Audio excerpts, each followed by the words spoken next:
नमस्कार विद्यार्थियों, श्री श्याम कॉलेज की ऑनलाइन क्लासेज में आपका स्वागत है। इस क्लास में हम बीए बीएड थर्ड ईयर के लिए विश्व का प्रादेशिक भूगोल पढ़ रहे हैं, जिसका ये 66वां भाग है।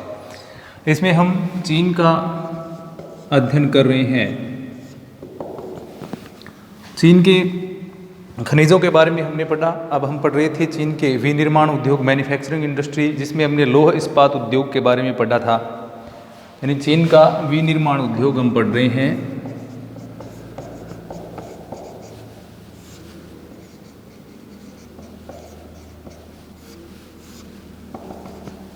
मैन्युफैक्चरिंग इंडस्ट्री, जिसमें हमने लौह इस्पात के बारे में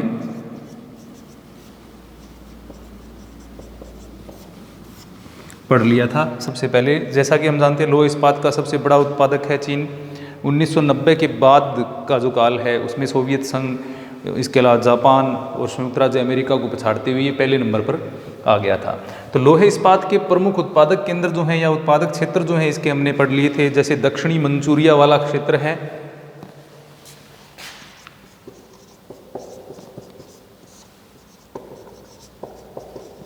इसके अलावा उत्तरी चीन का जो क्षेत्र है उसके बारे में भी, और इसके अलावा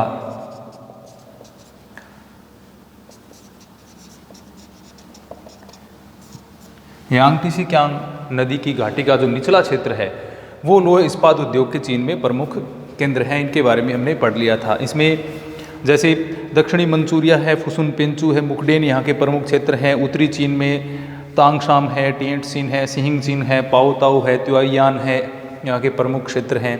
इसके बाद में यांगटीसी कियांग के जो प्रमुख क्षेत्र थे उनमें हेंगकाऊ, मानशान, वुहान, हुआंगसिन, ताइपे और शंघाई, ये यांगटीसी कियांग की नदी घाटी वाले क्षेत्र हैं। तो ये लोह इस्पात का विनिर्माण उद्योग हमने इसमें पढ़ा। अब दूसरा जो मुख्य उद्योग आता है चीन का, वह है सूती वस्त्र उद्योग, कॉटन टेक्सटाइल इंडस्ट्री।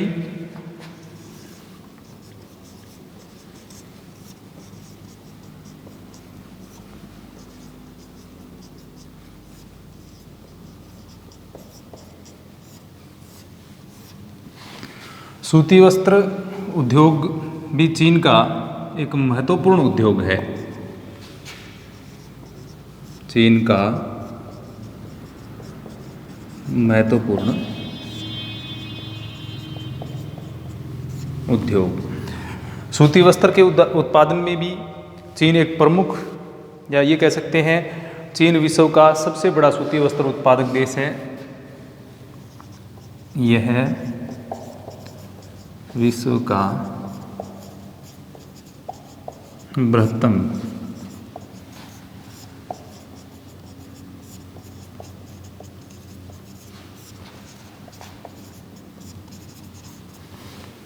क्योंकि यहाँ पर सूती वस्त्र के लिए जो कच्चा माल, विशेषतः कपास होती है, वो स्थानीय रूप से उपलब्ध हो जाती है। तो यहाँ पर सूती वस्त्र उद्योग का अच्छा खासा विकास है वो हुआ है। इसके अलावा अनुकूल जलवायु, जो विशेषतः तटीय भाग या डेल्टाई क्षेत्र हैं, यांगटीसी कियांग घाटी वाला क्षेत्र है, वहाँ पर अनुकूल जलवायु उपलब्ध होने के कारण सूती वस्त्र उद्योग का अच्छा खासा विकास हुआ है। सूती वस्त्र उद्योग के लिए अनुकूल जलवायु की अगर हम बात करें तो इसके लिए उष्ण एवं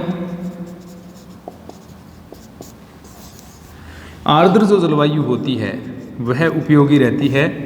क्योंकि आर्द्र जलवायु इसके लिए इसलिए उपयोगी है कि आर्द्र जलवायु में जो धागा है वो अच्छा बनता है, बार बार टूटता नहीं है। तो इसकी वजह से क्या, सूती वस्त्र उद्योग के लिए आर्द्रता युक्त वायुमंडल या आर्द्र जलवायु होना आवश्यक होता है। तो जहाँ पर इसके लिए आवश्यक उपलब्ध दशाएं हैं या आदर्श जलवायु जो पाई जाती है, उन क्षेत्रों में इनमें ज़्यादा विकास हुआ है। चीन में अगर हम देखें, भरत कारखानों के अलावा घरेलू उद्योगों के रूप में भी, कुटीर उद्योग के रूप में भी सूती वस्त्र उद्योग के कारखाने हैं वो देखने को मिलते हैं। यानी भरत उद्योग तो है ही सूती वस्त्र उद्योग के, लेकिन इनके साथ साथ में कुटीर उद्योग के रूप में भी सूती वस्त्र उद्योग का अच्छा खासा विकास है वो चीन में देखने को मिलता है। तो इस प्रकार से चीन में प्रत्येक स्तर पर सूती वस्त्र उद्योग का अच्छा विकास हुआ है। चीन के प्रथम आधुनिक कारखाने की अगर हम बात करें तो चीन में 1899 में प्रथम आधुनिक कारखाना लगा था।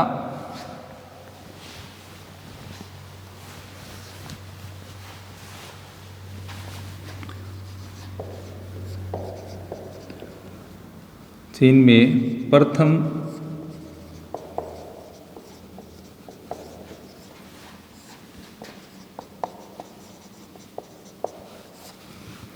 प्रथम आधुनिक कारखाना 1899 में स्थापित हुआ था।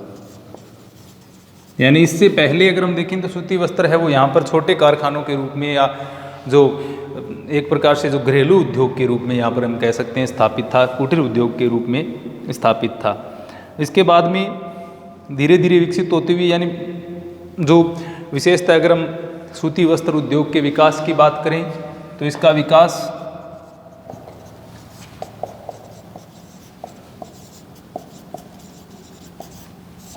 19वीं शताब्दी में ज़्यादा हुआ था। 19वीं शताब्दी में सूती वस्त्र उद्योग का विकास है वो चीन में अधिक हुआ। अब इसके बाद में अगर हम देखें तो 1920 तक संघाई है वो चीन का प्रमुख और सबसे बड़ा सूती वस्त्र उत्पादक केंद्र बन गया था।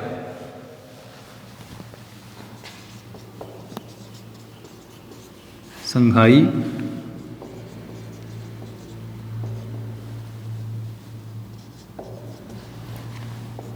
चीन का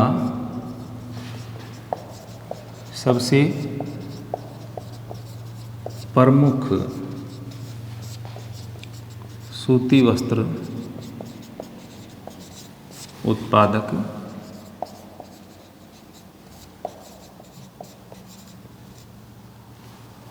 बन गया था। देश के 80% जो तकवे हैं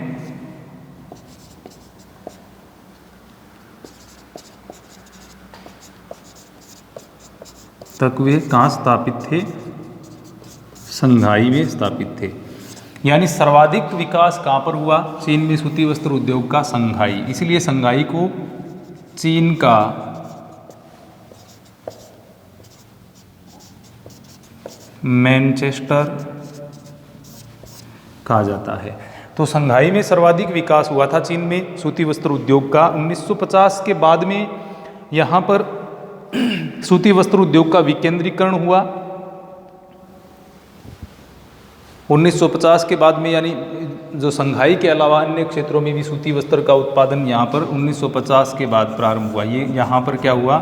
1950 में सूती वस्त्र उद्योग का विकेंद्रीकरण। और 1970 के दशक तक, 1970 के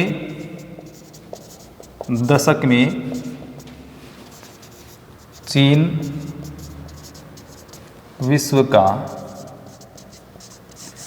अग्रणी सूती वस्त्र उत्पादक राष्ट्र बन गया था। संघाई जो है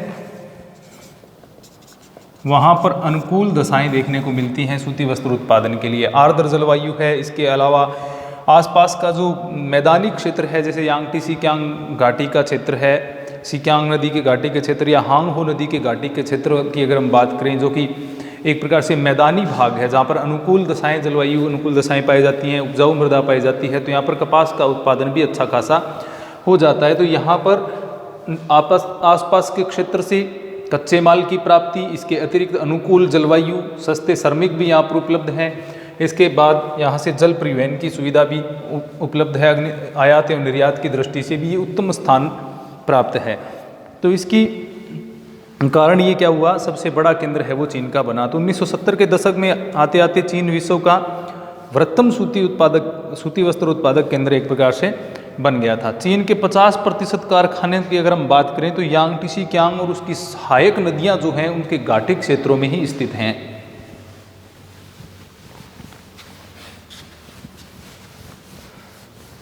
जैसा कि हमने देखा, यांगटी सिक्यांग नदी की घाटी वाले क्षेत्र की अगर हम बात करें तो ये पूरा क्षेत्र जो है वो यांगटी सिक्यांग नदी के घाटी का क्षेत्र है, उसके आसपास का क्षेत्र है। तो चीन के 50% कारखाने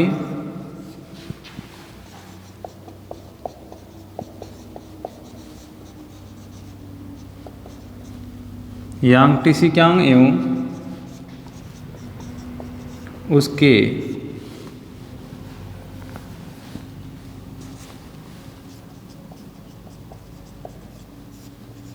सहायक नदियों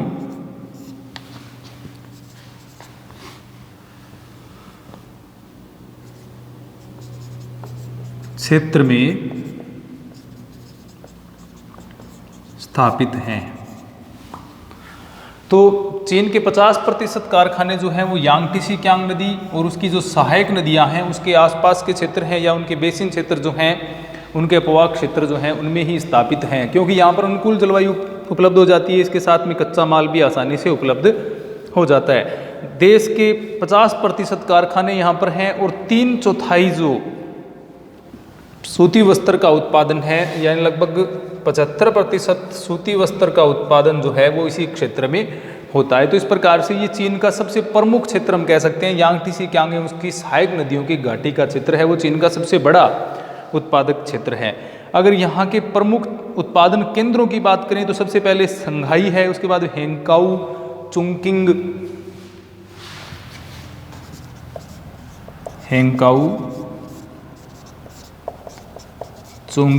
और संघाई। तो ये यहाँ के प्रमुख उत्पादक क्षेत्र हैं।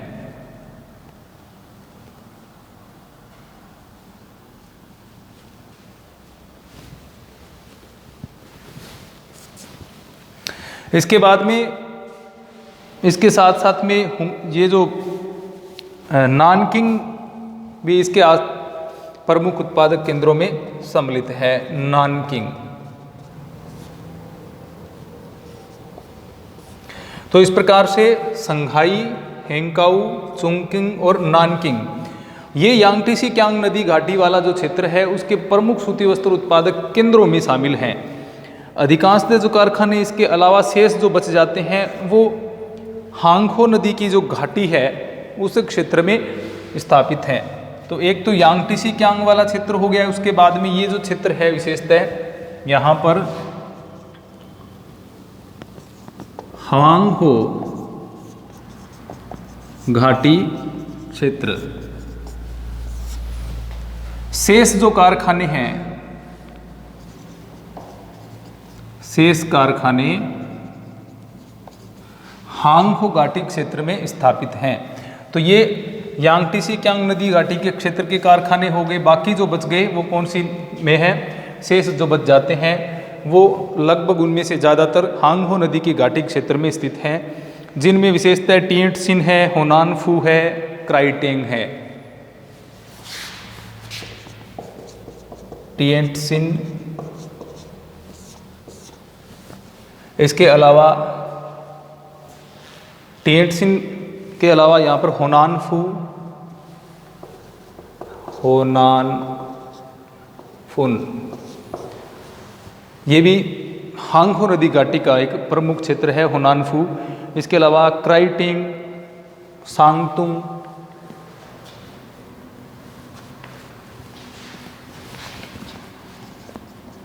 क्राइटिंग और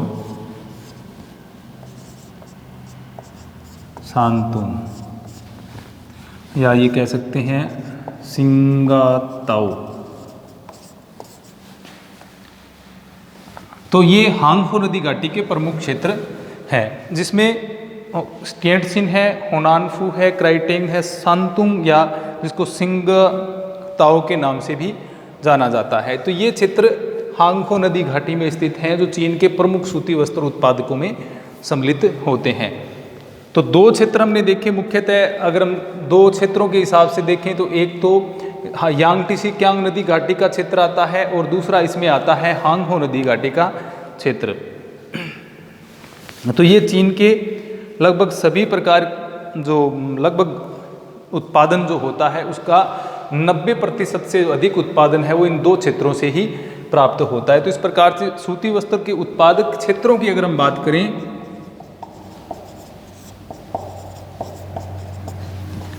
तो सबसे पहला यांगटीसी कियांग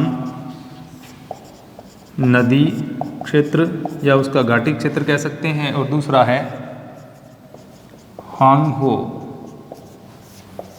नदी घाटी क्षेत्र।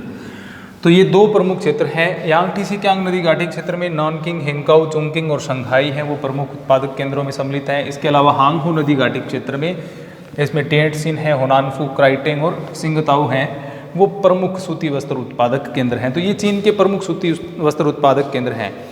तो चीन कपास का भी एक प्रमुख उत्पादक है, जिसके कारण यहाँ पर कच्चा माल है वो स्थानीय रूप से उपलब्ध हो जाता है। इसके अलावा सूती वस्त्र उद्योग है वो चीन का एक पारंपरिक उद्योग रहा है, उसके कारण यहाँ पर क्या है, कुशल श्रमिक भी आसानी से मिल जाते हैं, जनसंख्या भी अधिक है। इसके अलावा ये परंपरागत व्यवसाय होने के कारण यहाँ के जो लोग हैं वो सूती वस्त्र के उत्पादन में पहले से क्या है, कुशलता प्राप्त हैं, जिसकी वजह से क्या कुशल श्रमिक हैं वो आसानी से मिल जाते हैं। तो इसका उत्पादन है वो इसमें और आसान हो जाता है, क्योंकि इसमें कुशल श्रमिकों की आवश्यकता पड़ती है। इसके अलावा विशाल जनसंख्या होने के कारण आसपास के क्षेत्र में ही, जैसा कि हम जानते हैं कि चीन का जो पूर्वी भाग है, विशेषतः मैदानी भाग है, वो जनसंख्या का सैकेंद्रण सर्वाधिक रखता है, यानी सघन बसा हुआ क्षेत्र है।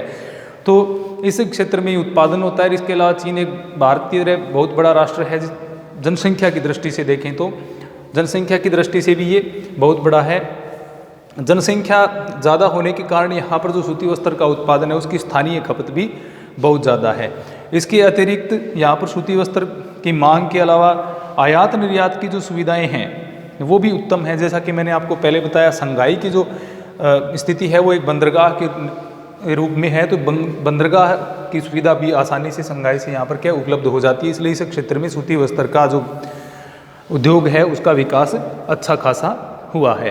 तो इसी कारण क्या है, सूती वस्त्र उद्योग का या सूती वस्त्र का एक प्रमुख उत्पादक हम चीन को कह सकते हैं। ये था चीन में सूती वस्त्र का उत्पादन। इसके बाद में ऊनी वस्त्र है या रेशमी वस्त्र का उत्पादन भी चीन में बड़े पैमाने पर किया जाता है।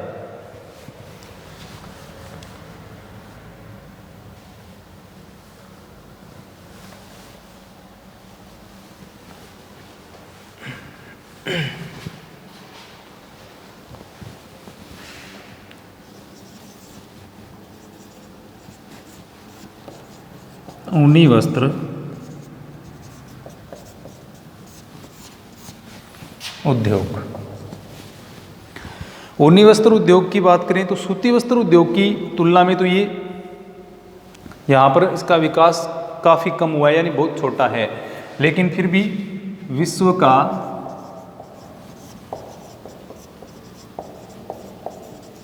प्रमुख ऊनी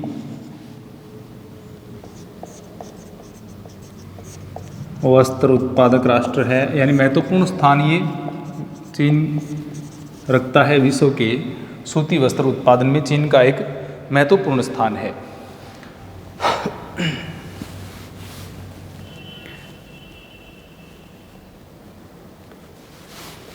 वर्तमान में अगर हम कुल उत्पादन की बात करें तो विश्व के लगभग 25 से 30% जो ऊनी वस्त्र है, विश्व का 25 से 30% ऊनी वस्त्र का उत्पादन है वो चीन में होता है। इसके अतिरिक्त अग्रणी राष्ट्रों में देखें हम तो सोवियत संघ का भी प्रमुख स्थान आता है। इसके अलावा जापान भी सूती वस्त्र उत्पादन में अग्रणी स्थान रखता है। चीन में ऊनी वस्त्र का अधिकांशतः हम बात करें तो उत्पादन जो है वो लघु एवं कुटीर उद्योग के रूप में प्रचलित है। लघु एवं कुटीर उद्योगों में इसका उत्पादन है वो ज़्यादा किया जाता है, यानी इसके वृत्त कारखाने हैं वो कम देखने को मिलते हैं। लघु एवं कुटीर स्तर पर भी इसका उत्पादन है वो ज़्यादा होता है। विशेषतः अगर हम देखें उत्पादन क्षेत्र तो उत्तरी पूर्वी चीन जो है उसमें ऊनी वस्त्र का उत्पादन ज़्यादा होता है। आधुनिक कारखानों का विकास भी यहाँ पर हुआ है 1950 के काल के बाद में, जैसा कि हमने सूती वस्त्र उद्योग में देखा 1950 के काल के में ज़्यादा उत्पादन हुआ। लेकिन उत्तरी पूर्वी चीन जो है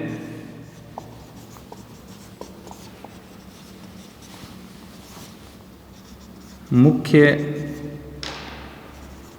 ऊनी वस्त्र उत्पादक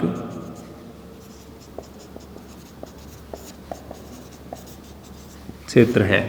उत्तरी पूर्वी चीन में ही चीन का ज़्यादातर सूती वस्त्र है उसका उत्पादन किया जाता है। कच्चा ऊन रेशम के जो कच्चा ऊन है वो चीन के लगभग पठारी जो क्षेत्र हैं, जैसा कि हम तिब्बत के पठार का क्षेत्र है, यूनान के पठार का क्षेत्र है, कविचाऊ के पठार का क्षेत्र है, वहाँ पर जो पशुपालन किया जाता है, जैसे भेड़ें पाली जाती हैं, तो उससे ऊन की प्राप्ति हो जाती है। यानी जो कच्चा ऊन है वो पठारी भागों से यहाँ पर इनको प्राप्त हो जाता है। पठारी भागों में जो पशुपालन होता है उससे कच्चे ऊन की प्राप्ति चीन में हो जाती है।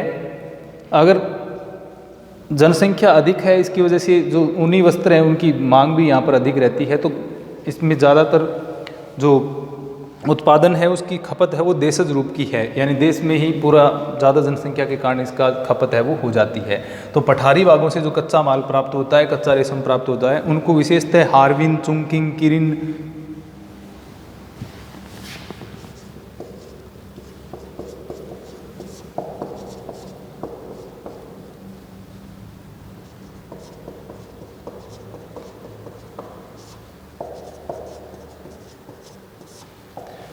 ये यहाँ के प्रमुख जो ऊनी वस्त्र उत्पादक क्षेत्रों में सम्मिलित हैं। इसके अलावा तिएटसिन है, सिनान, काइपेंग,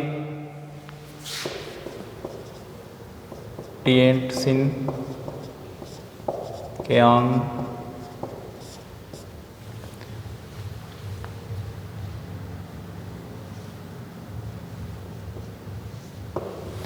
यहाँ के ऊनी वस्त्र उत्पादक केंद्रों में सम्मिलित हैं। इसके अलावा कुछ सिनान, काइपेंग और लोयांग,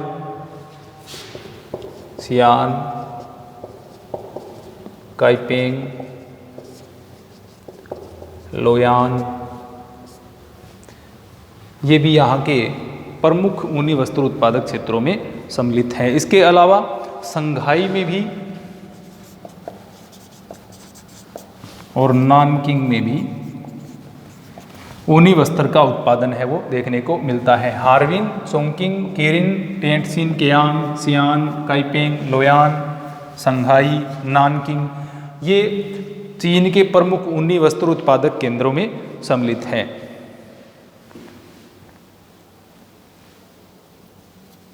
अगला उद्योग है रेशमी वस्त्र उद्योग।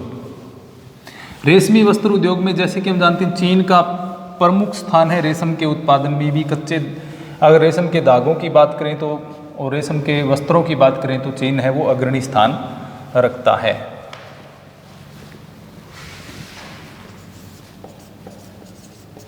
रेशमी वस्त्र उद्योग प्रमुख उत्पादक, विश्व का प्रमुख उत्पादक है चीन, यानी रेशमी धागा और वस्त्र उत्पादन में भी चीन का लगभग एकाधिकार सा हम कह सकते हैं। रेशमी धागा 60% और वस्त्र 85% उत्पादन है वो कहाँ पर होता है? चीन में होता है। तो विश्व का लगभग 60% रेशमी धागा और 85% है वो रेशमी वस्त्र का उत्पादन है वो चीन में होता है। 1950 के बाद में यहाँ पर क्या है, 1950 के दशक के बाद यहाँ पर तीव्र गति से रेशमी जो वस्त्र उद्योग है उसका विकास हुआ है। इसमें संघाई, शांतुंग, होनान,